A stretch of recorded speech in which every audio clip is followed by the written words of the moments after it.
Season 1 of Outer Banks is set in the titular coastal town in North Carolina, and focuses on a group of teenage friends known as the Pogues. The Pogues are a group of working class locals who are constantly at odds with the wealthy seasonal elites known as Kooks. The Pogues' ringleader is John B Routledge, and fellow members include his reckless best friend JJ, the brainy Pope, and Key, who is technically a Kook but stays loyal to her longtime friends in the Pogues instead. John B's father, Big John, had been lost at sea and presumed dead for 9 months, following his quest for a long-missing ship from the 1800s known as the Royal Merchant and all of the treasure it contained. With no legal guardian, John B is forced to evade Child Protective Services and the well-meaning Sheriff Peterkin to avoid being sent to live in a foster home. After a hurricane, the Pogues find a wrecked boat containing a compass belonging to John B's father. Using clues from the compass, the Pogues uncover a map to the Royal Merchant wreckage, and a message from Big John urging his son to finish what he started. Despite a pair of mysterious armed and dangerous men hunting them down, the Pogues manage to track down the ship wreckage, only to discover that someone had already taken all of the gold. Meanwhile, John B grows closer to Sarah Cameron. Nicknamed the Princess of the Kooks, Sarah is the daughter of John B's wealthy employer, Ward. As the two begin to fall in love, Sarah realizes that she feels much more at peace as a Pogue than a Kook. This new relationship creates a lot of animosity between John B and Sarah's ex-boyfriend Topper. Eventually, John B realizes that the Cameron family property was in fact a former plantation built by a freed slave named Denmark Tanny.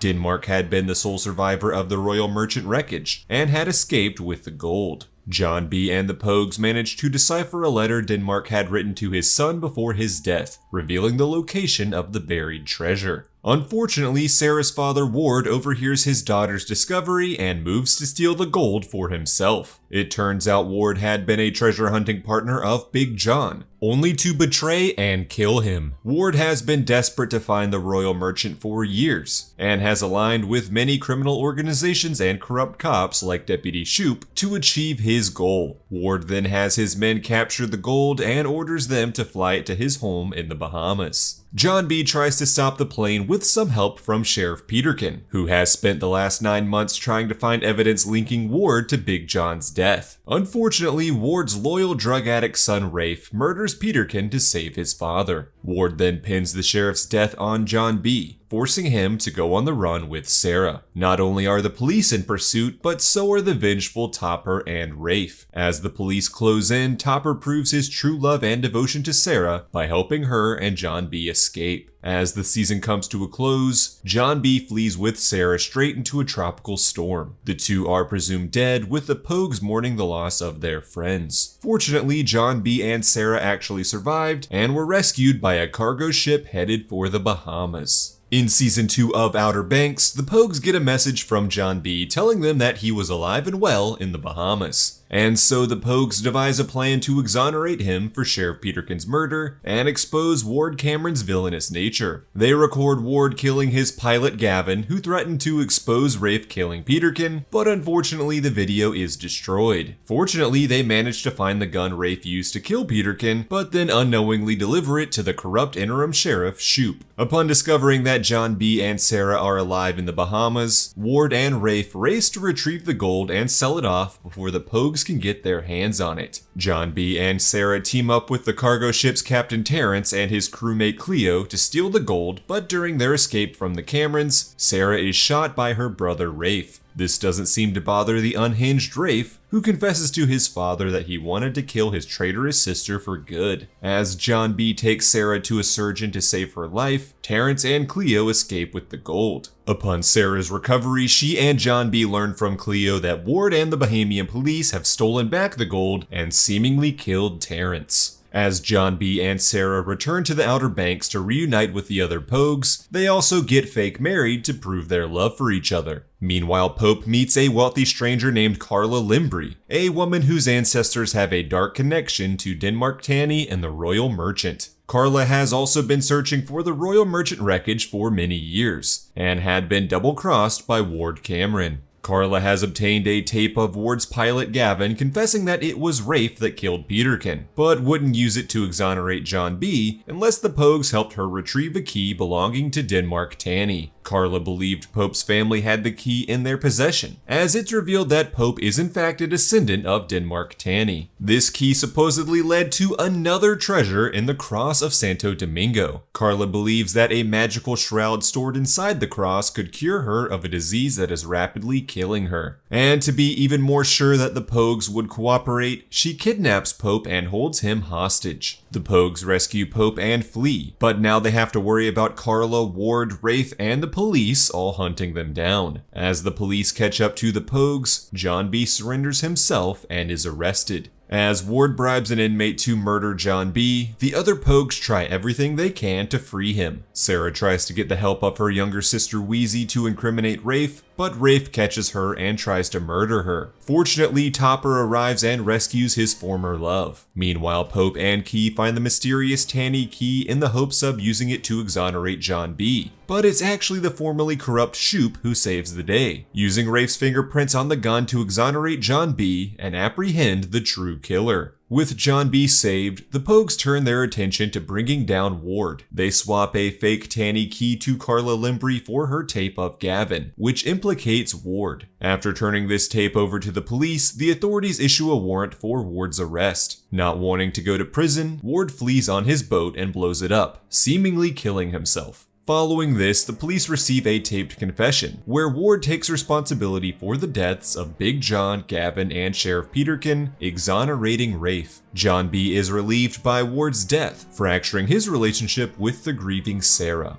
With Ward dead, the Pogues turn their attention to the Tanny key and the mysterious cross of the Santo Domingo treasure. Unfortunately, Carla has discovered that she was given a fake key, and arrives in the Outer Banks with her half-brother Renfield to retrieve the real key by any means necessary. The Limbrys, now working with an erratic Rafe, manage to find and steal the cross. The villainous trio all attempt to double-cross each other, with Carla forced to murder her own brother before Rafe steals the cross for himself and flees. Rafe meets up with his mother Rose, and the duo take the gold, the cross, and a kidnapped Sarah to flee the country aboard a ship known as the Coastal Venture. The Pogues sneak their way onto the ship, where they discover that Ward Cameron is also on board, alive and well. It was Ward's plan all along to fake his death and have his family join him in paradise. Helping the Pogues in their fight aboard the Coastal Venture is Cleo, who just so happened to be working as part of the ship's crew. Unfortunately, the Pogues are defeated and forced overboard. The Camerons now have the cross and the gold, while the Pogues wash up on a deserted island they dub Poguelandia. As the season comes to a close, Carla Limbry visits an alive and well Big John, who promises to help her on her quest if she agrees to help his son John B.